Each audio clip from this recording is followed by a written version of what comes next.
بسم الله الرحمن الرحيم. يا الله، اللهم صل على محمد وآل محمد. اللهم إني أسألك برحمتك التي وسعت كل شيء، وبقوتك التي قهرت بها كل شيء، وخضع لها كل شيء،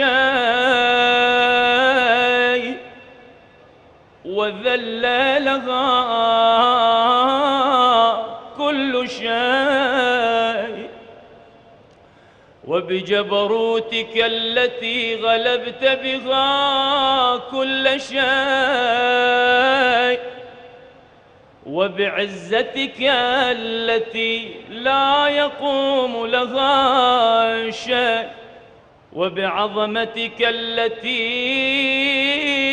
ملأت كل شيء، وبسلطانك الذي على كل شيء، وبوجهك الباقي بعد فناء كل شيء، وبأسمائك التي ملأت أركان كل شيء، وبعلمك الذي أحاط بكل شيء، وبنور وجهك الذي أضاء له كل شيء، وبنور وجهك الذي أضاء له كل شيء. يا نور يا قدوس يا الله، يا نور يا قدوس يا الله، يا نور يا نور يا قدوس الله، يا نور يا قدوس، يا أول الأولين ويا آخر الآخرين. اللهم اغفر لي الذنوب التي تهتك العصام. اللهم اغفر لي الذنوب التي تنزل النقام. اللهم اغفر لي الذنوب التي تغير النعم. اللهم اغفر لي الذنوب التي تحبس الدعاء. اللهم اغفر لي الذنوب التي تنزل البلاء. اللهم اغفر لي كل ذنب أذنبته وكل خطيئة أخطأتها. اللهم إني أتقرب إليك بذكرك وأستشفع بك إلى نفسك، وأسألك بجودك أن تدنيني من قربك، وأن توزعني شكرك، وأن تلهمني ذكرك. اللهم إني أسألك سؤال خاضع متذلل خاشع أن تسامحني،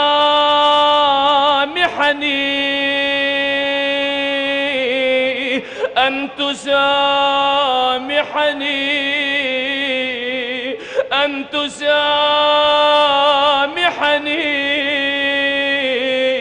أن تسامحني وترحمني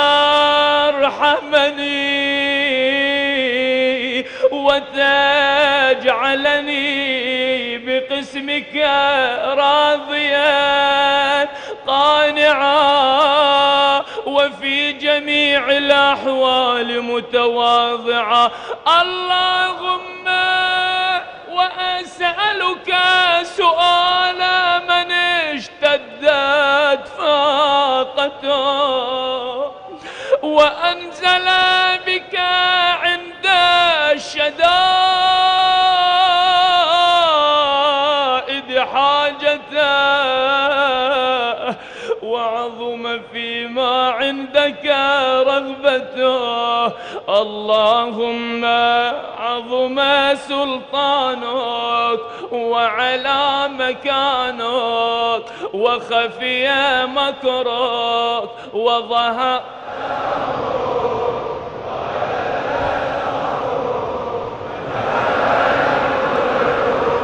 ولا يمكن الفرار من حكومتك.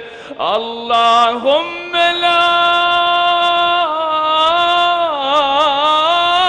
أجد لذنوبي غافرا ولا لقبائحي ساترا ولا لشيء من عمل القبيح بالحسن مبدلا غيرك.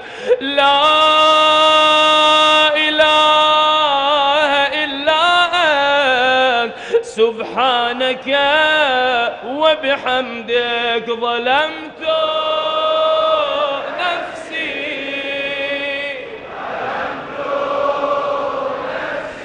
يا رب ظلمت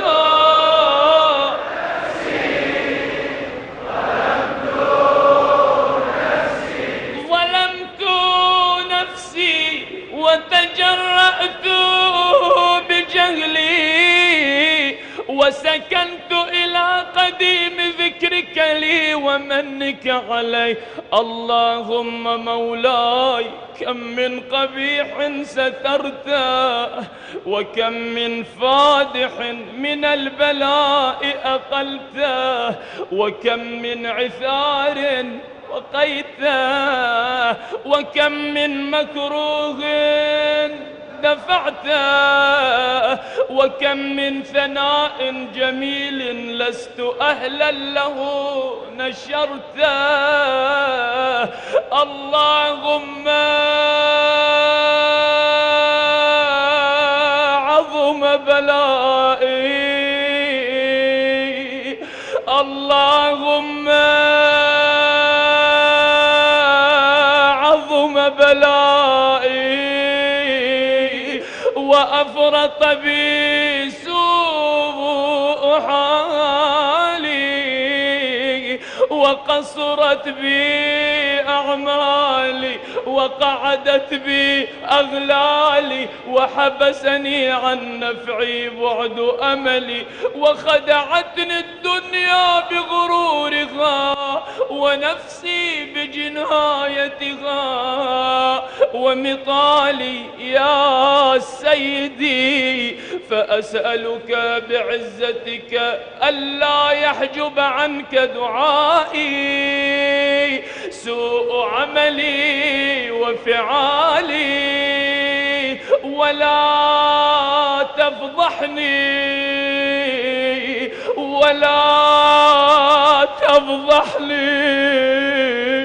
ولا تفضحني بخفي ما اطلعت عليه من سري ولا تعاجلني بالعقوبة على ما عملته في خلواتي من سوء فعلي وإساءتي ودوام تفريطي وجهالتي وكثرة شهواتي وغفلتي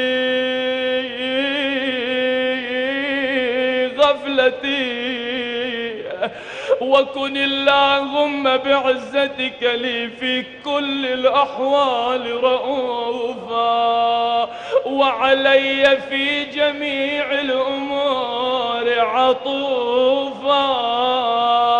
إلهي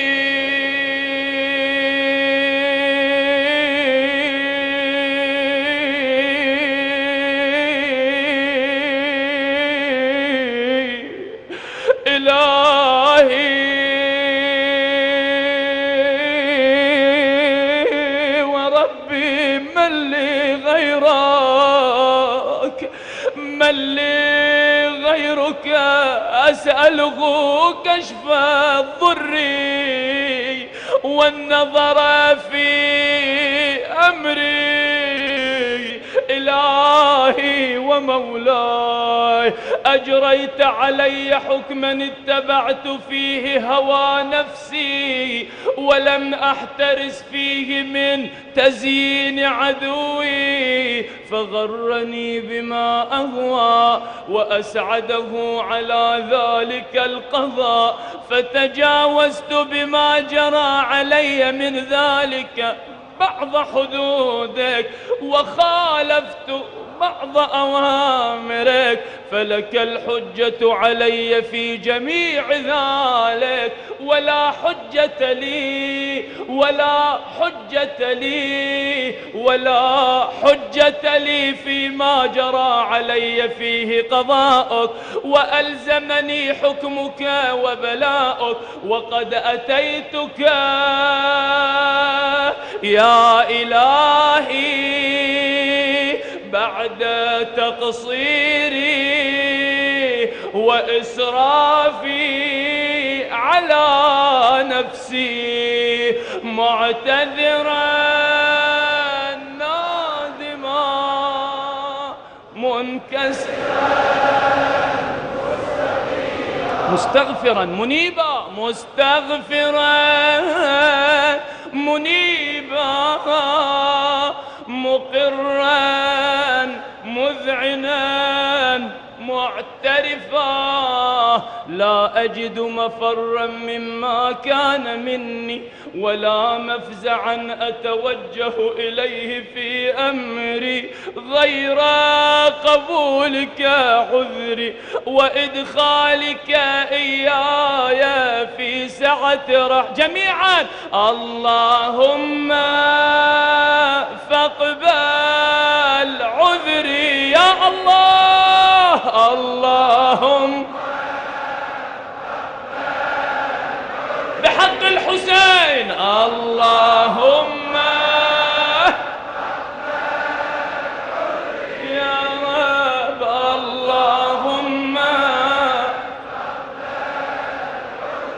اللهم فاقبل عذري وارحم شدة ضري وفكني من شد وثاقي يا رب يا رب يا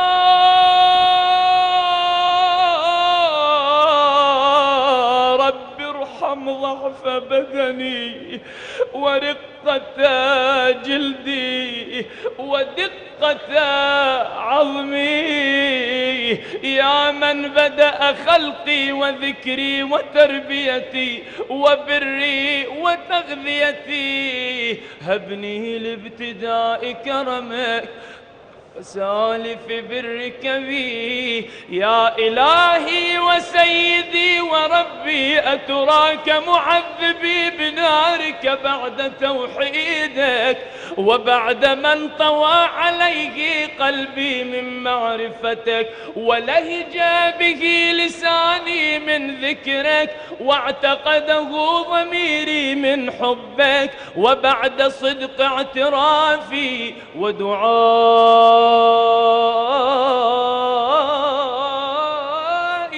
خاضعا لربوبيتك، هيهات أنت أكرم من أن تضيع من ربيته أو تبعد من أدنيته أو تشرد من آويته أو تسلم إلى البلاء من كفيته ورحمته. وليت شعري يا سيدي وإلهي ومولاي أتسلط النار على وجوه خرت لعظمتك ساجدة وعلى ألسن نطقت بتوحيدك صادقة وبشكرك مادحة، وعلى قلوب اعترفت بإلهيتك محققة، وعلى ضمائر حوت من العلم بك حتى صارت خاشعة، وعلى جوارح سعت إلى أوطان تعبدك طائعة، وأشارت باستغفارك مذعنة. ما هكذا الظن بك ولا أخبرنا بفضلك عنك يا كريم يا رب يا كريم بكرمك يا رب يا كريم يا الله يا كريم يا رب. وأنت تعلم ضعفي عن قليل من بلاء الدنيا وعقوباتها وما يجري فيها من المكاره على أهلها، على أن ذلك بلاء ومكروه قليل مكثوه، يسير بقاؤه، قصير مدته، فكيف احتمالي لبلاء الآخرة وحلول وقوع المكاره فيها وهو بلاء تطول مدته ويدوم مقامه ولا يخفف عن أهله، لأنه لا يكون إلا عن غضبك وانتقامك وسخطك، وهذا ما لا تقوم له السماوات والأرض. يا سيدي يا سيدي يا سيدي، فكيف بي وأنا عبدك الضعيف والذليل الحقير المسكين المستكين. يا إلهي وربي وسيدي ومولاي، لأي الأمور إليك أشكو، لأي الأمور إليك أشكو، ولما منها أضج وأبكي، لأليم العذاب وشدته أم لطول البلاء ومدته. فلئن صيرتني للعقوبات مع أعدائك وجمعت بيني وبين أهل بلائك وفرقت بيني وبين أحبائك وأوليائك، فهبني يا إلهي وسيدي ومولاي وربي، صبرت على عذابك فكيف أصبر على فراقك، وهبني يا إلهي صبرت على حر نارك فكيف أصبر عن النظر إلى كرامتك، أم كيف أسكن في النار ورجائي عفوك. فبعزتك يا سيدي ومولاي أقسم صادقا لئن تركتني ناطقا لأضجن إليك بين أهلها ضجيج الآملين، ولأصرخن إليك صراخ المستصرخين، ولأبكين عليك بكاء الفاقدين، ولأنادينك أين كنت يا ولي المؤمنين، يا غاية آمال العارفين، يا غياث المستغيثين، يا يا غياث أغثنا يا رب يا غياث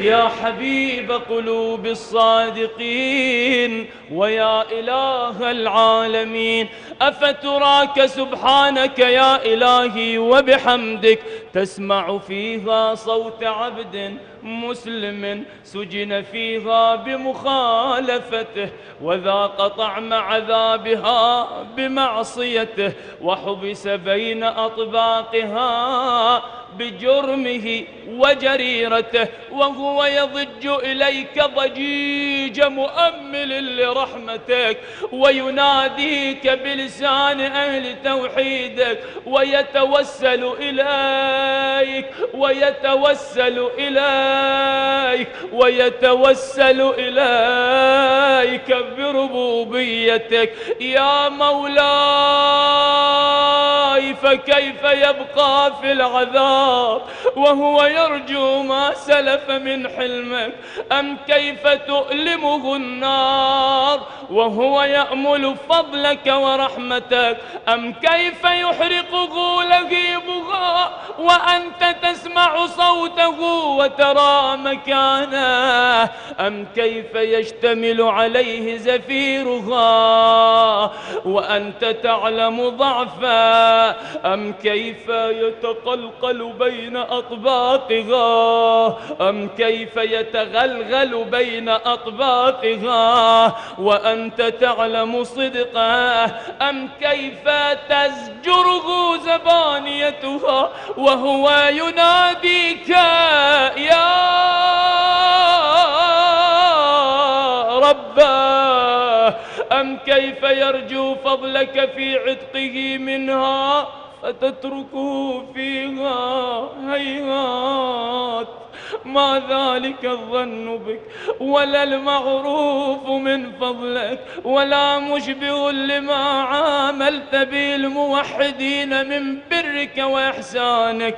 فباليقين أقطع لولا ما حكمت به من تعذيب جاحديك وقضيت به من إخلاد معانديك لجعلت النار كلها بردا وسلاما وما كانت لأحد فيها مقرا ولا مقاما، لكنك تقدست أسماؤك أقسمت أن تملأها من الكافرين من الجنة والناس أجمعين وأن تخلد فيها المعاندين، وأنت جل ثناؤك قلت مبتدئا وتطولت بالإنعام متكرما. أفمن كان مؤمنا كمن كان فاسقا لا يستوون. إلهي وسيدي فأسألك بالقدرة التي قدرتها وبالقضية التي حتمتها وحكمتها وغلبت من عليه أجريتها أن تهب لي في هذه الليلة وفي هذه الساعة كل جرم آمين وكل ذنب أذنبته وكل قبيح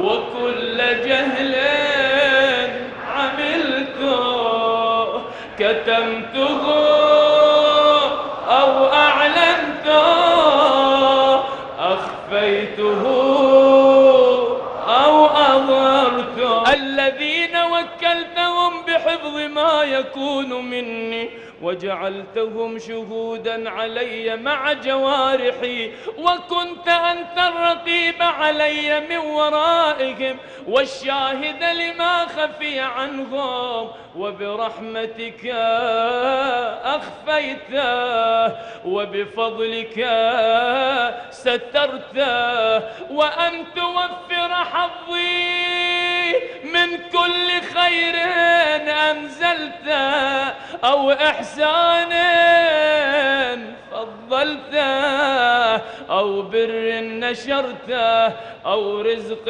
بسطته أو ذنب تغفره أو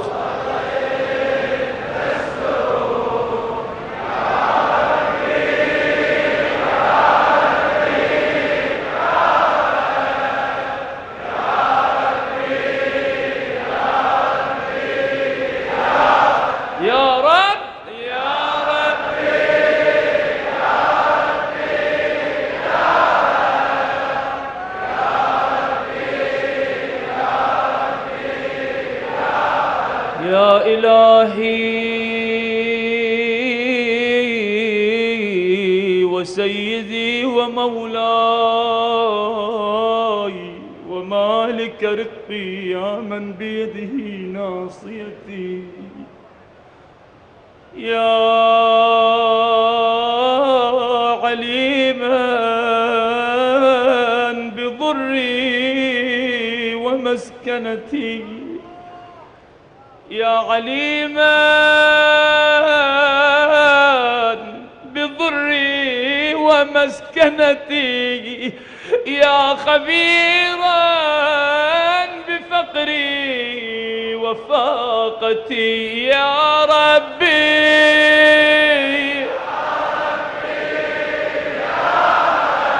يا رب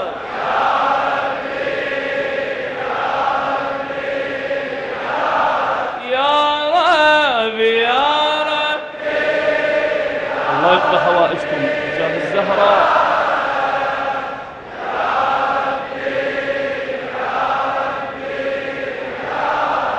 أسألك بحقك وقدسك وأعظم صفاتك وأسمائك أن تجعل أوقاتي من الليل والنهار بذكرك معمورة وبخدمتك موصولة وأعمالي عندك مقبولة حتى تكون أعمالي وأورادي كلها وردا واحدا وحالي في خدمتك سرمدا يا سيدي يا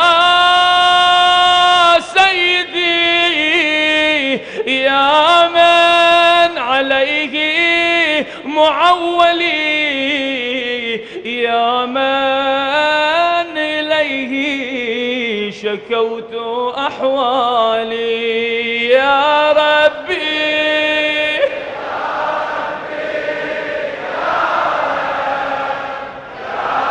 إلهي أنت تسمع وترى يا ربي يا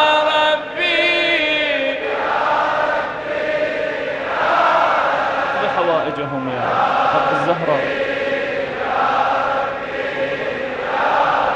قو على خدمتك جوارحي واشدد على العزيمة جوانحي وهب لي الجد في خشيتك والدوام في الاتصال بخدمتك حتى أسرح إليك في ميادين السابقين وأسرع إليك في البارزين وأشتاق إلى قربك في المشتاقين وأدنو منك دنو المخلصين وأخافك مخافة الموقنين وأجتمع في جوارك مع المؤمنين. اللهم ومن أرادني بسوء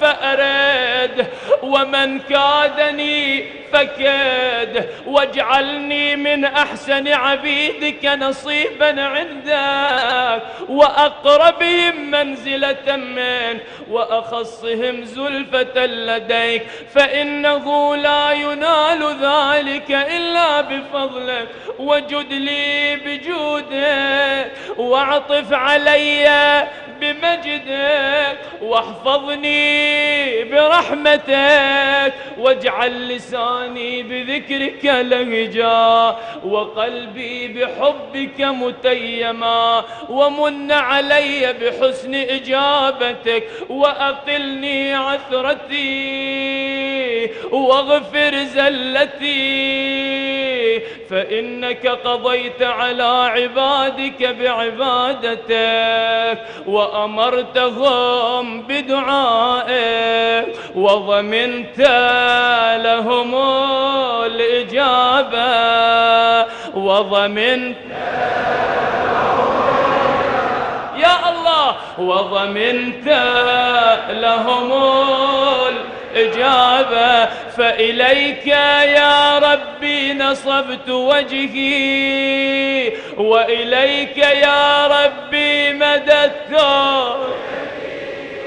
فبعزتك استجب لي دعائي، وبلغني مناي، وبلغني مناي، وبلغني مناي، رضاك عنا يا رب، وبلغني مناي، ولا تقطع من فضلك رجائي، واكفني شر الجن والإنس من أعدائي، يا سريع الرضا، يا سريع رضاك يا رب، يا سريع الرضا، يا سريع الرضا، اغفر لمن لا يملك إلا الدعاء، اغفر لمن لا يملك، فإنك فعال، فإنك فعال لما تشاء، فإنك فعال لما تشاء، يا رب يا من اسمه، يا من اسمه اثنين ها، وذكره شفاء، وذكره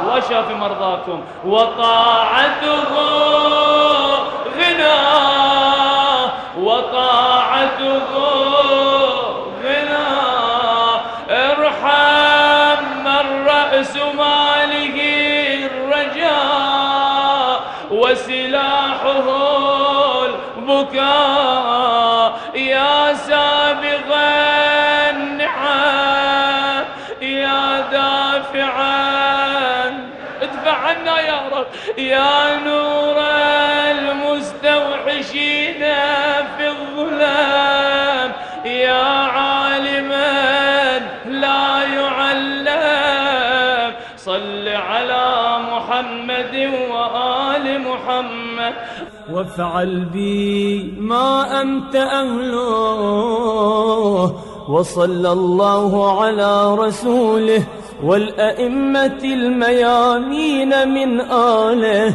وسلم تسليما كثيرا.